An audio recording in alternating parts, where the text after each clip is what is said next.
Hello and welcome. It's an honor to be in community with all of you tonight.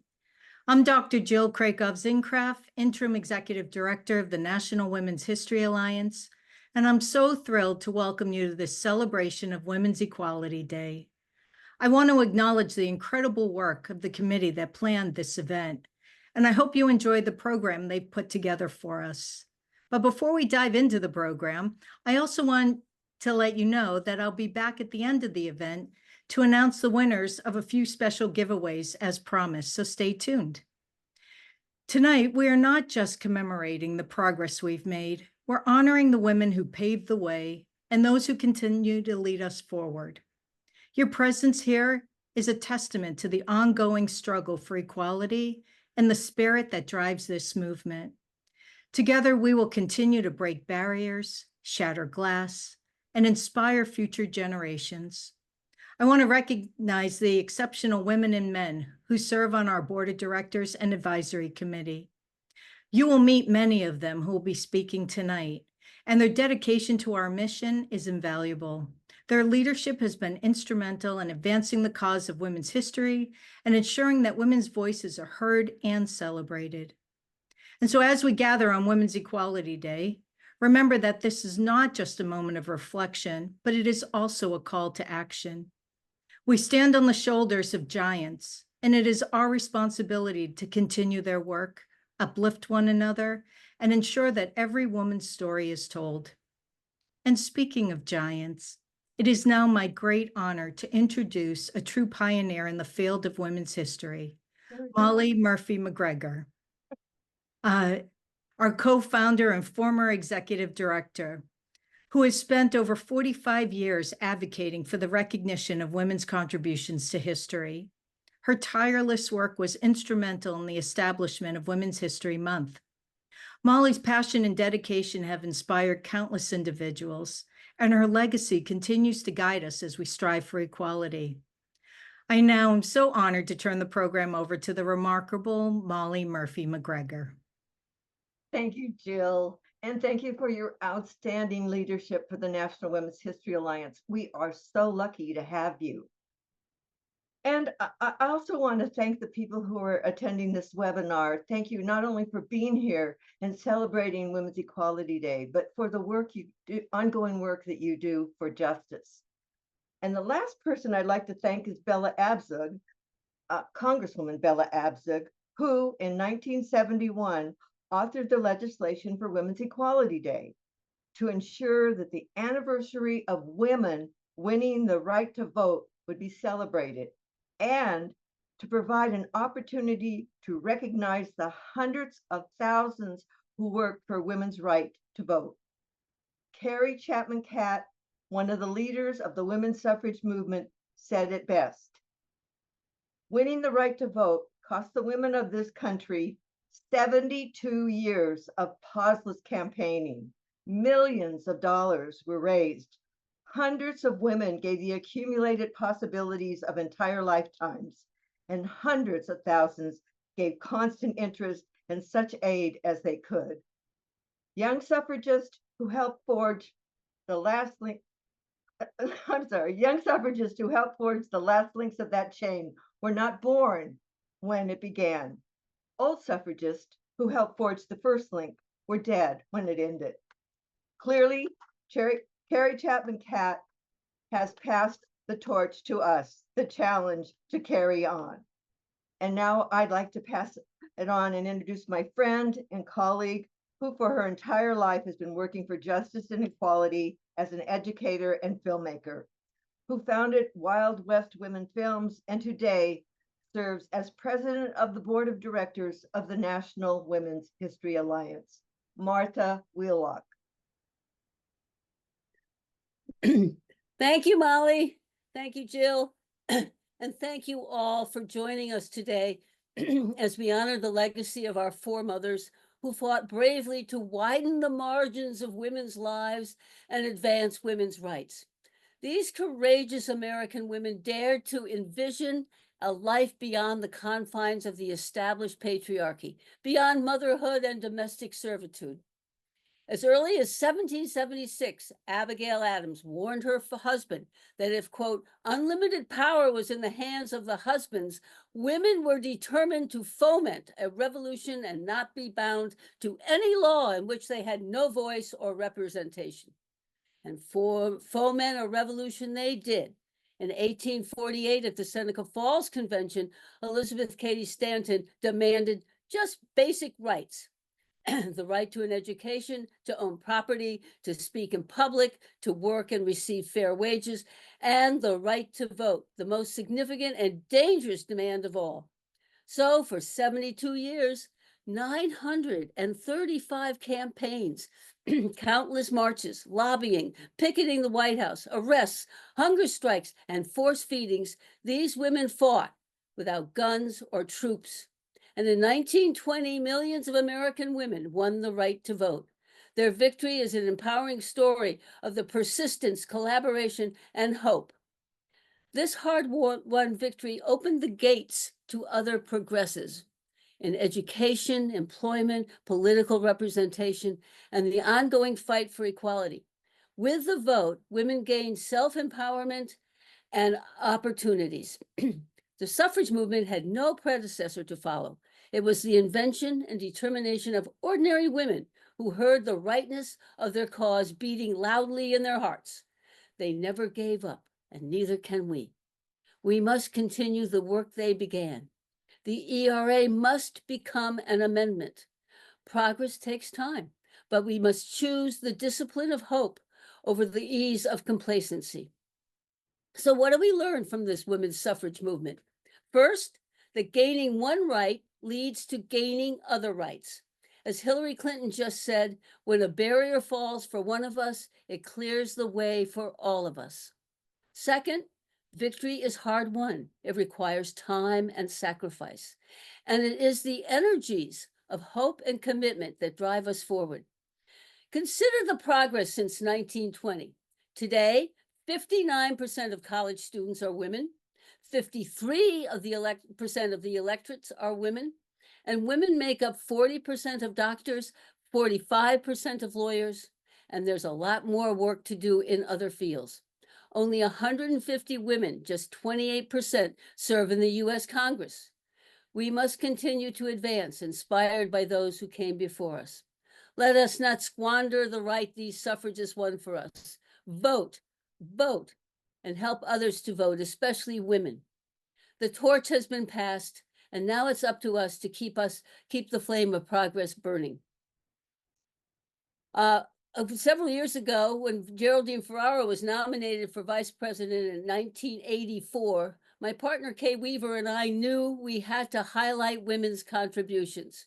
We made this film for her campaign and to bring women's history into schools and public spaces, to make women more visible. In our screenings, women wept and cheered. It became more than just a film. It was a personal mantra, an ode to encouragement. And you know, women love to celebrate their foremothers. And as Kamala Harris said, when she became our vice president in 2020, all the heroic and ambitious women before me who sacrificed determination and resilience makes my presence here possible. This song is for her as well as for all of us. So sing along if you know the words, because this is the story of us all.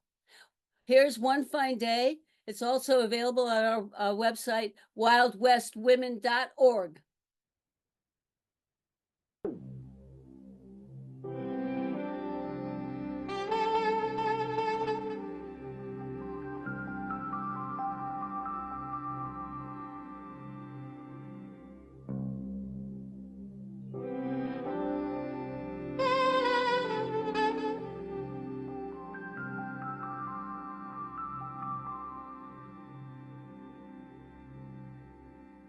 She sits at her desk on a cold night in New England. The candle burns low as she writes her poetry. Lives lived alone, full of ache, full of passion. Sing me a song of Emily.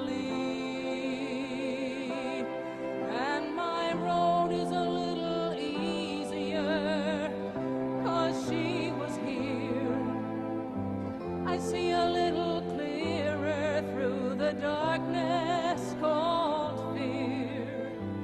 Sister, take my hand, it's with you I make my stand, and we'll be all we can one fine day.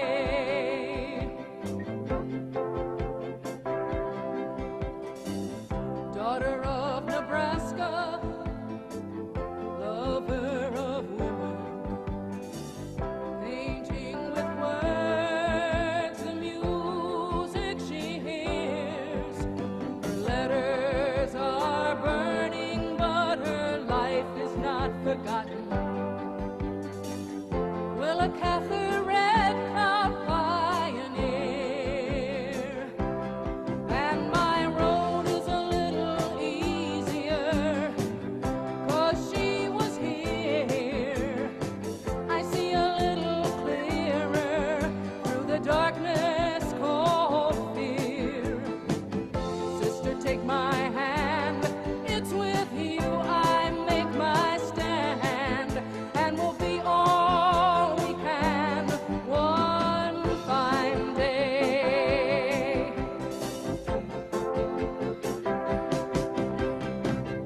Preaching the word, doing time for freedom, tearing down the altars to hate and bigotry. The earth is her country, humankind her people, and we'll sing your song for me. And my road is a little easier, 'cause she was here. I see a little clearer through the darkness called fear. Sister, take my hand, it's with you I make my stand, and we'll be all we can one fine day.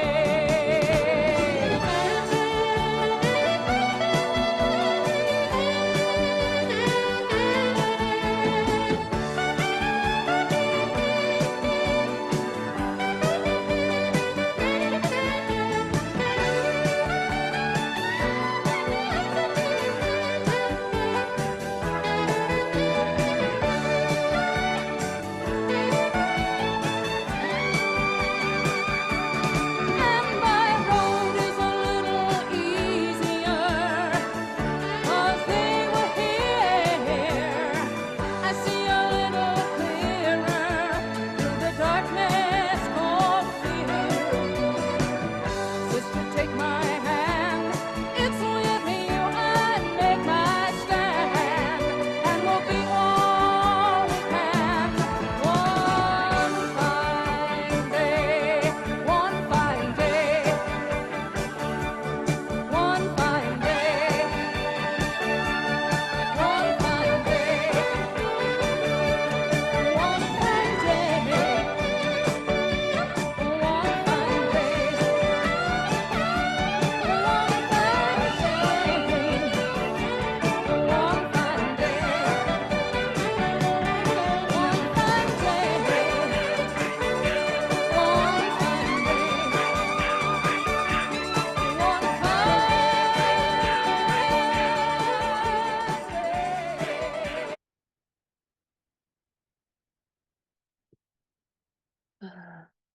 One fine day. Our next presenter is Rosita Stevens Halsey. Rosita is the biographer and distinguished niece of the great Reverend Pauli Murray and the founder of the Pauli Murray Center for History and Social Justice. In addition to perpetuating the legacy of her Aunt Polly, Rosita has been an educator, counselor, and the director of nonprofit organizations.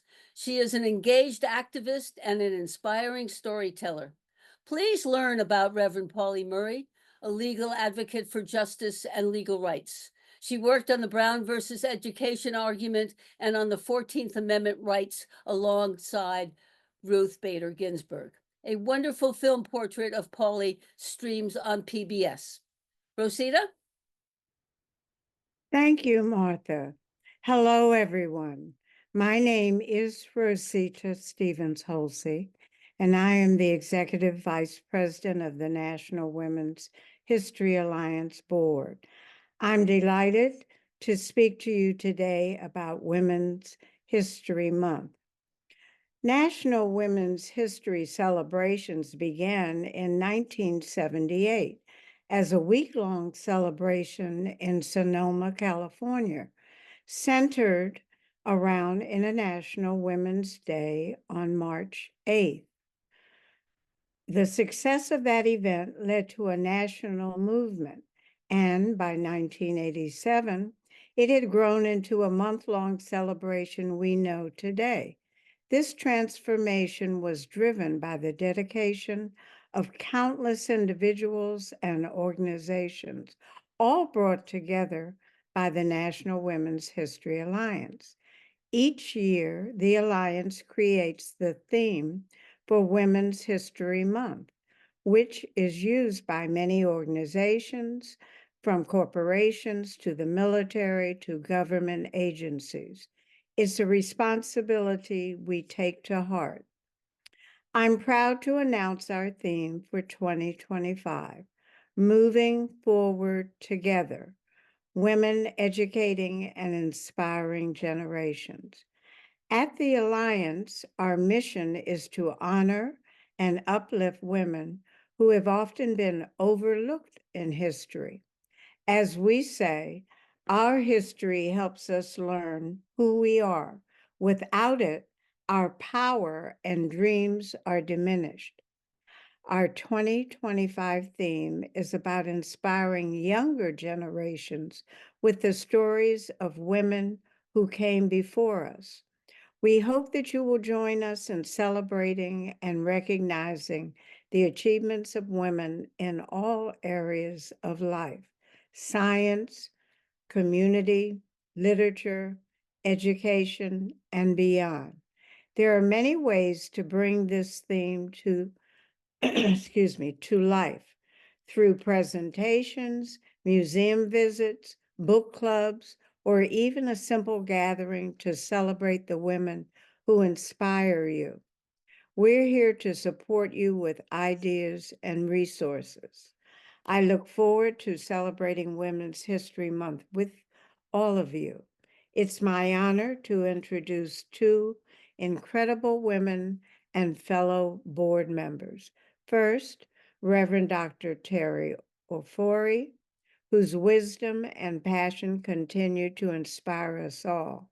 And alongside her, Cynthia Robinson Smith, a dedicated advocate and powerful voice on our board. Please join me in welcoming them both. Thank you, Rosita. Thank you. Good evening. My name is Cynthia Robinson Smith. I'm a National Women's History Alliance board member and a founding member of our Black Women's History Committee. I have been a women's historian and performer for 13 years now. My mission was to participate in my children's education initially in a new and innovative way. What I did not realize was that by researching and learning about these women's stories, I would experience emotional and spiritual healing in my own life. Never underestimate the power of your own story. You never know how the fact that you made it through can help another woman have the strength and courage to believe that she can also make it through as well. I'm also a wife, a mother, a daughter, a mentor to my 3 daughters, and a mentee. Today, I'm thrilled to discuss our 2025 Women's History theme, Moving Forward Together, Women Educating and Inspiring Generations. Since our inception, the National Women's History Project has championed the inclusion of women's stories in education, ensuring they are encouraged and celebrated. Our theme for 2025 will guide all of our initiatives, focusing on unity, collaboration, and progress. We have developed a toolkit to help educators and community leaders alike engage with women's history in meaningful ways, inspiring future generations. Education and mentorship are at the heart of our mission. Through intergenerational programs and our National Women's History Month campaign, we are dedicated to deepening appreciation for women's contributions to history. Why is this important? Our future depends on teaching and inspiring others. Our goal is to honor those who came before us while empowering all of those who come after us to carry the torch forward, creating a rich legacy. Looking ahead, we have exciting projects that will continue to support our 2025 theme. I encourage each of you to get involved, whether by volunteering, contributing, or spreading the word. Your participation is vital. Thank you for your commitment to this cause. Let us continue moving forward together, ensuring women's history is celebrated every day, not just once a year. Thank you.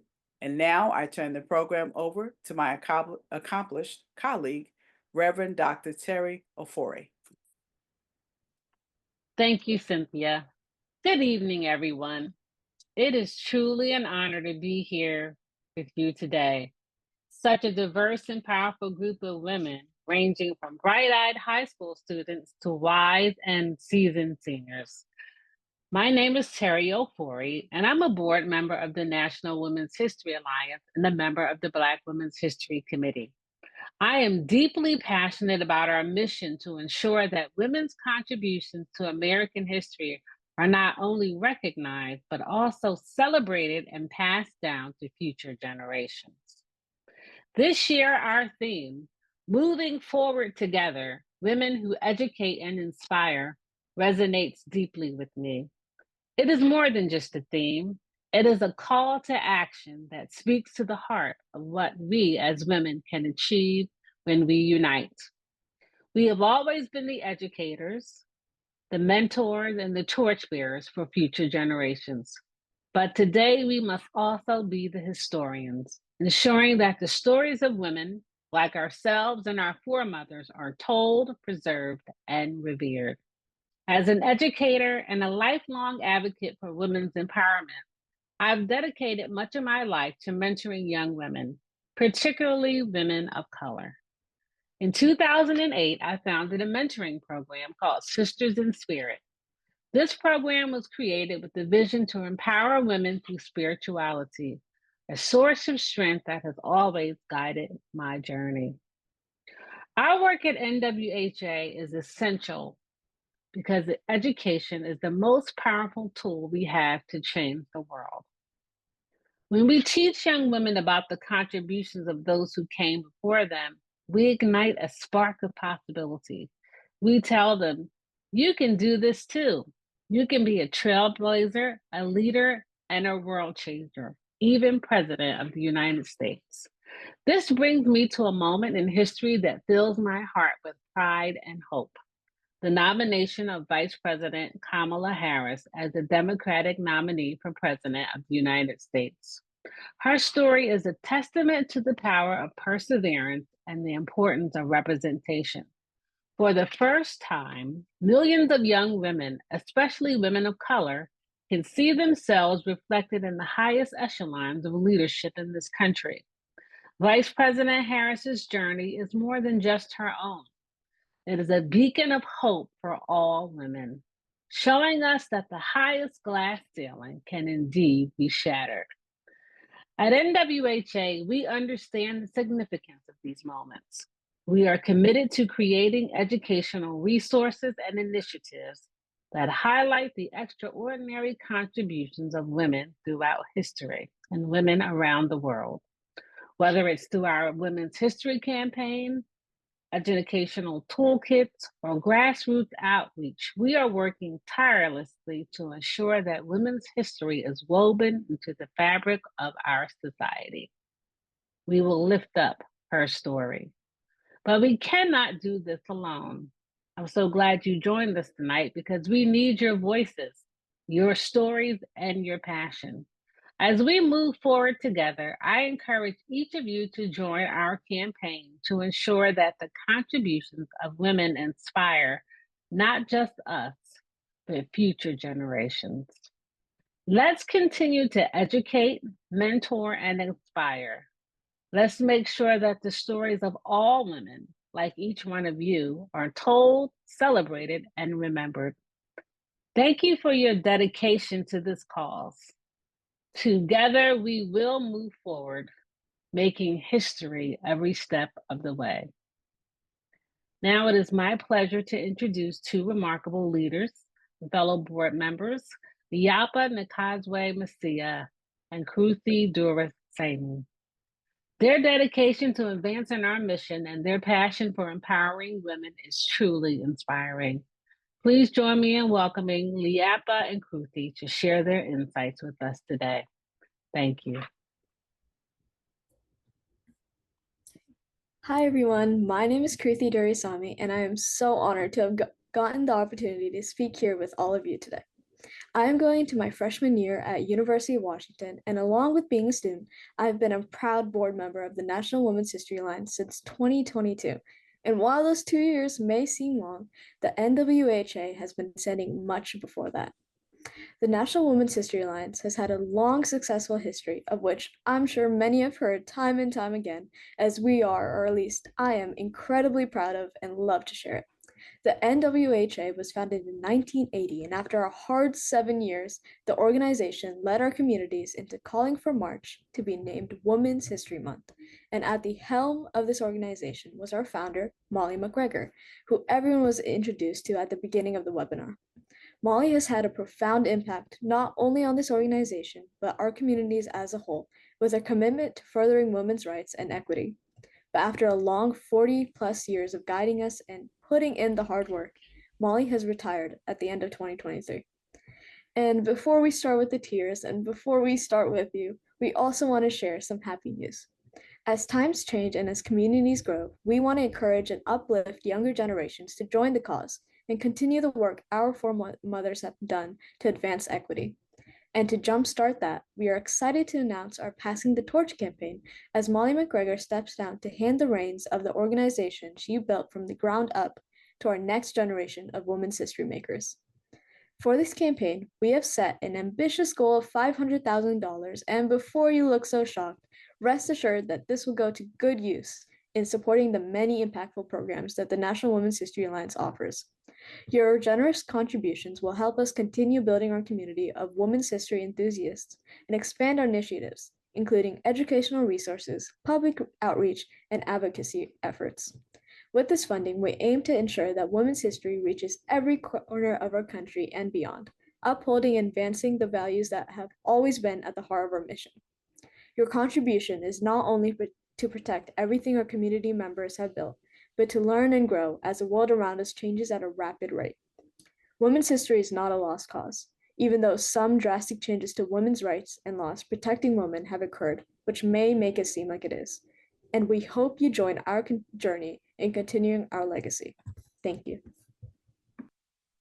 Hi, everyone, and I hope you're having a lovely evening. My name is Leah Panakazo Masia, and I'm super proud and absolutely honored to be part of the WHA. As a board member, it is a great opportunity to be able to make a mark in history and to be able to do that with you all. I think as a society, we're always looking at differences and things that make us unique. But one of the things that I realized the other day is we've spent the last 30 odd years looking at differences in terms of generations. And as a millennial, I'm constantly surrounded by Gen Zs, Ys, Alphas, baby boomers, you name it. And the one thing that strikes me that is quite common, if I can call it that, amongst all of us, is that we do have the ambition for personal growth, personal development or professional development, and the contribution towards the world around us. And if you think about all our journeys, we have all stood and continue to today stand on the shoulders of giants. And I believe I speak for many of us in that we've all benefited from the sacrifices and the hard work that amazing women have done before us in different shapes and forms. Those that are known and those that are unknown that have played a part in our personal growth and impact in terms of the roles we play today. I am absolutely grateful to be part of this organization, not only because it reminds me to say thank you, but also it reminds me the importance of being able to pay it forward to future generations. It's about telling the stories of those that came before us and being able to tell our stories that impacts our present and our future. being a member of NWHA is an opportunity to not only be able to carry on these stories, but the most important part is you're part of a community. You're part of a community of amazing, like-minded people who truly believe in the power of women, advancing equality, and this is on all different levels. So this is also including men, and most importantly, reminding us all where we come from. And as a member, being part of our organization allows you to A, promote history, which is fantastic. B, help move the needle forward when it comes to gender equality issues. And C, which is for me the most important, be part of a community that truly honors the past and help us as a society to move forward. What this translates to, and I think all of us love the idea of knowing what the practical outcome is you're part of something bigger. You get to join amazing webinars similar to this, where you get the opportunity to A, interact with others who are like-minded, but also you get to build your personal community and you get to learn something about things that happened in the past and are still to come. The other part is you end up being eligible to be able to nominate for Women's History Month theme, which is a big thing. It's all about leaving a legacy. And the one part that I have to share, because I think a lot of us love getting discounts, is you also get to have a 15% discount in terms of our stores. And I think the main thing to remember from all of this, if you have one takeaway from this evening, is there's a lot of phenomenal women out there who go unrecognized and unpraised. And this is an organization that allows us to say thank you and to also acknowledge them. So thank you from me for being part of this session, and I hope you enjoyed the rest of the conversation. Kruti is going to hand over to the rest of our colleagues that are going to talk to you through the Q&A. Thank you, Leah. And now, everyone, please join me in welcoming our amazing Q&A speakers, Nicole Garzino and Diana Modashi. These women have been integral parts of our organization, and there are no others better to answer your questions. Great, thank you, thank you. So I do have some questions here, but if anybody else who wants to ask a question, go ahead and pop it in the Q&A. We have about 10 minutes to cover your questions. But before we get into some of the deeper topics, I just wanted to cover some of the housekeeping questions about two things. The toolkit, where can I find the toolkit? And the second one is, how can I join and support and become part of this community? And I wanted to say both of those, along with some other resources, will go out from Jill to all of you who are here tonight in an email shortly after the event. So yes, we will follow up. We will give it everything you need to know to plan for Women's History Month next year. So I would like to take a question, and I'm gonna pass this one on to Diana. I am a fairly new board member. I've been part of this organization since the beginning of the year. Diana was somewhat like a mentor. Diana was on this board for many years and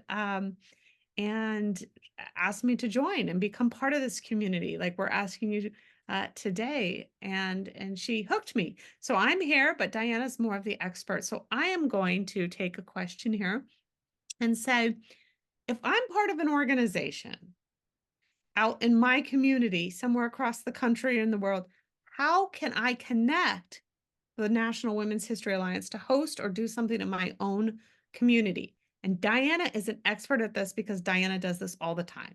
So Diana, I'd love to hear from you some of the ways you've connected this organization with the others in your own community and when you've been out there in the streets doing the work. And then we'll talk about how others here in this audience can do a similar thing and what resources there are. So take it away. Okay. First of all, thank you, Nicole. And thank everybody for attending. This is one of my favorite times, Women's Equality Day. I want it to become a holiday. Anyway, if you are in your community and you want to connect with us, first of all, our website, we have people that we have presenters that's available. And what I do and what I've done for the past few years is that, like for March Women's History Month, I've organized a tea or a luncheon in my community. And I would also honor women in my community and utilize the materials that I got from the National Women's History Alliance for the theme of that particular year. Like last year, the theme, women advocating for diversity, equity, and inclusion. I used that theme and we honored 5 women in our community.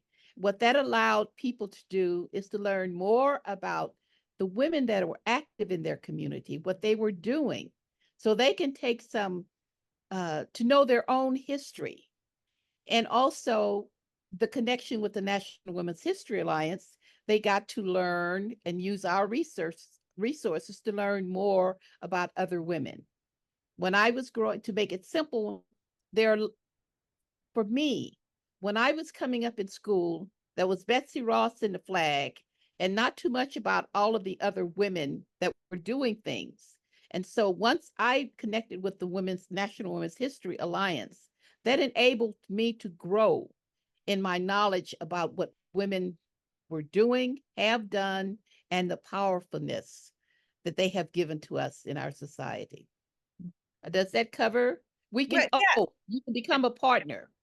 Different groups can become a partner. Yes, you can officially become a partner, and there's information. There's actually a partners tab on the website. You can also just reach out to us if you have an idea for an event in your community. We'd love to know about it, not only to provide you resources, but if it's aligned, we can help get out the word to our networks too, and it would be absolutely wonderful. So that's if you're an organization, but we've also served a lot of individuals. So I'm going to combine a few questions here. We have a question about, as an educator or an individual, what resources do you have? And then someone also asked about involving youth and youngsters. So I think those overlap. If Diana, you want to start that one, and then I'll jump in too, because I'm also a parent and involved in some educational communities. So go for it. For the similar events that we've had with marches or teas or events, educational events, we always try to include the youth. I generally have, like, if say our event, people pay for the lunch, we always make available to invite young people, young men and young girls, to be able for them to get to learn about the women that we are highlighting. That is one of the ways that we can do. And also, I've gone out to schools. I've gone out to schools. I've read books on Biddy Mason, of prominent woman history, and Sojourner Truth, and a number of other women that I have been invited to the schools. That's another way of sharing that information for young people. And even if you were in some churches that when March Women's History Month, encourage the organizations that you belong to have an event that showcases women's history. Yes, that is an important piece. We are also available to either ourselves be speakers at your events, whether they're in person, if any of us happen to live in the region, or on a Zoom. But if the board and some of our past board and our core leadership isn't available, we also have an excellent connections and rosters, et cetera, et cetera. And yes, we are a national organization. Although we have folks that are involved or supporters from countries around the world, but primarily in the United States. All of us, the board is across the country. We are meet remotely, and we work a lot in our own communities. So it's both. It's a national organization, but we have pods of members and supporters in various cities and states across the country. So we try to do meetups, or like Diana said, she does a lot of events in her local community. So we are a support organization. We want to help you get out the word in your local community too. But I did want to say one more thing about youth. One of the primary ways we support youth in this conversation, and I'm talking elementary, younger children into the high school, early high school years, is through resources for teachers. During Women's History Month, or just leading up to Women's History Month, we have on average 100,000 visitors to the website. We have the toolkits, we have informational packets, we have articles, and so we are acting as a resource to classrooms everywhere. So there is that way of supporting teachers. And then we support the youth. Same with parents and other educational groups. And whether it's the Girl Scouts, whatever organizations are out there looking for information, we are a way, we're a provider for that. And we're also open to doing webinars for groups like that.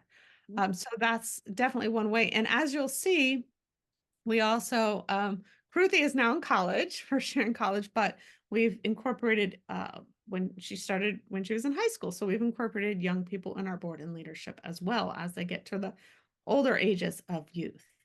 And so let's see, what else do I have here? Oh gosh, so many questions. Oh, And we've also, I'd like to add, we've also had students in their classes that have contacted us simply to interview us yes. about women's history, our roles, and Mm, our roles and the impact of women's history. right, definitely. So we can either connect a young person with a board member or someone we know, someone who is out there doing the work.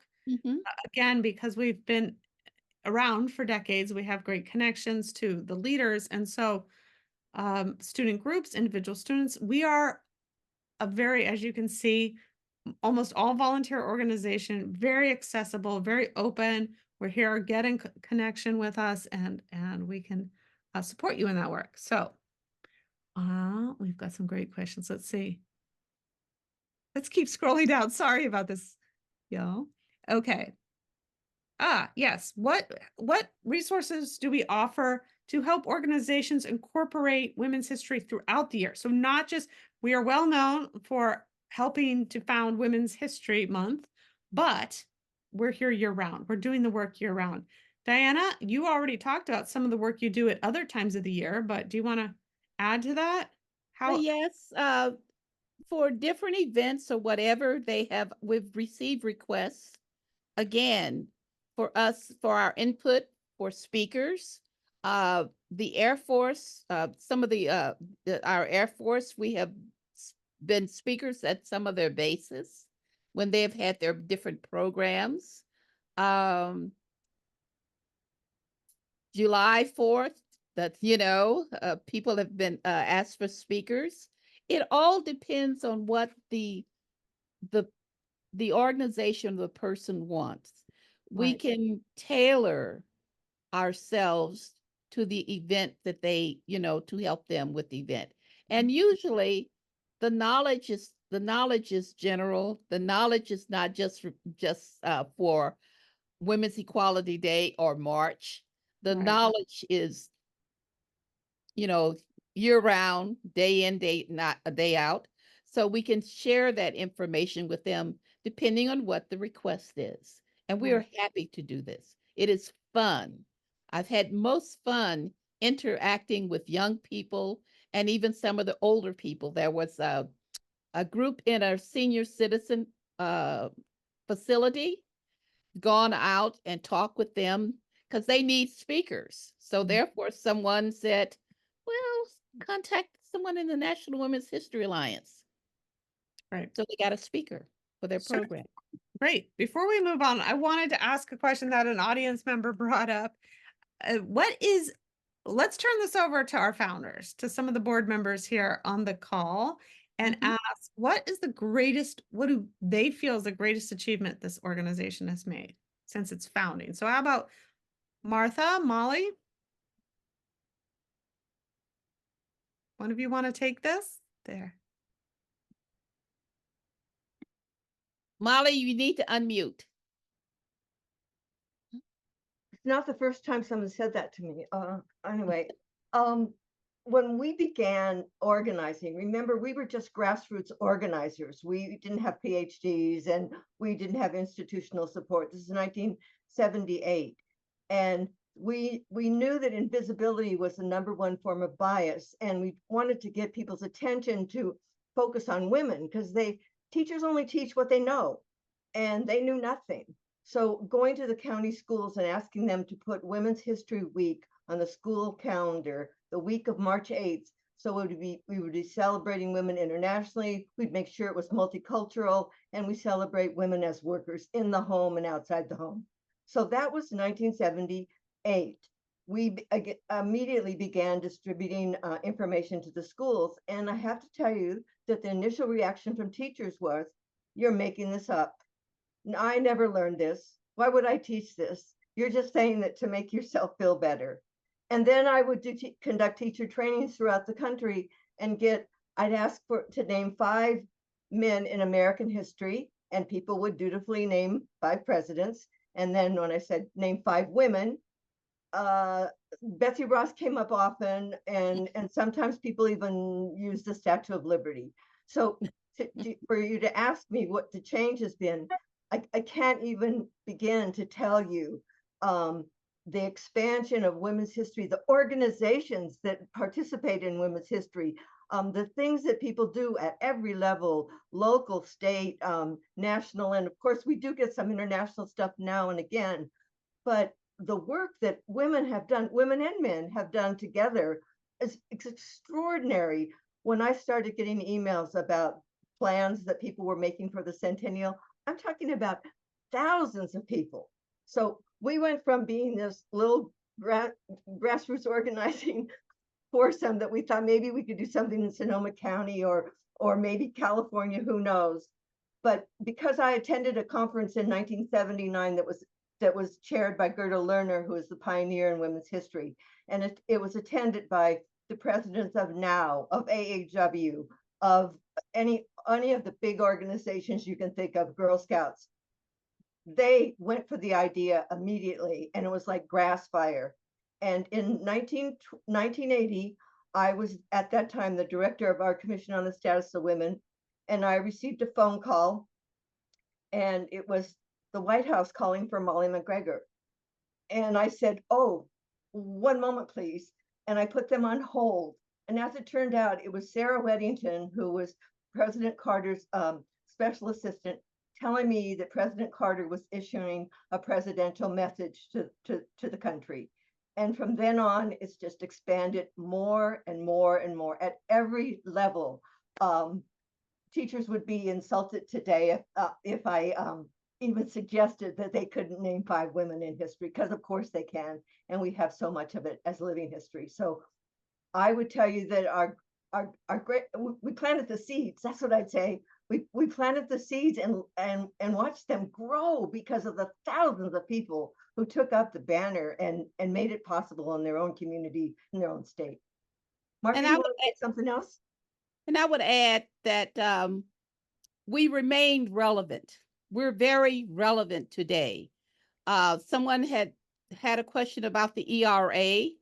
Yes, we have information about the ERA, and yes, we've had on our website where people can sign on the petition about publishing the ERA, which is the Equal Rights Amendment. So, so we do stay relevant on current events, relevant on women that are currently making history. And so that is a strong suit of ours. Yes, great point. As we're about to close and turn it back over to Jill, close out the Q&A, but I think you're completely right. History is not just 100 years ago. History is not 50 years ago. History is not something far back in the past. It's what we're doing every day, making every day. And we're uplifting those stories of women today doing the work. And especially when we're thinking of youth and how youth are going to experience the world in the future. Okay, and Jill. Men can be involved. Yes. Yes. Men and boys can be involved. Yes. Diana, you get to say that again. Men and boys get to be involved because we are all part of American history. Women history is American history. Women history is world history. Yeah, thank you. And I want to say thank you to all of you for being here today and for your commitment to advancing the cause of women's equality. I believe today we can now say the time has come to shift our energy from simply fighting to keep the rights we have gained thus far to moving forward together towards full equality. If everyone does just one thing, whether it's voting, encouraging others to vote, or making sure your community is informed, we can create the momentum needed to achieve even greater progress. Before we go, I want to express my deepest gratitude to all our speakers, whose wisdom and dedication continue to inspire, and to every one of you who have joined us today.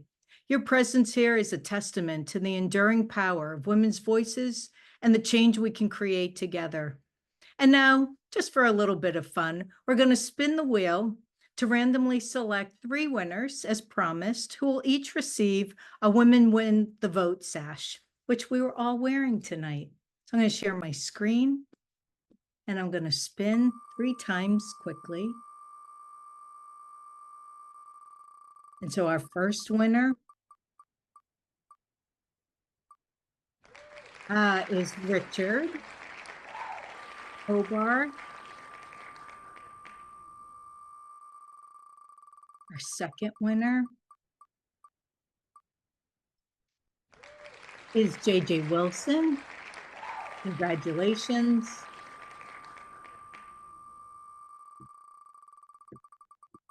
And our third is Virginia Elward Akers. Oh. Congratulations to all our winners, and thank you all for being here today. And so leave here today committed to action, united in purpose, and ready to continue this journey together.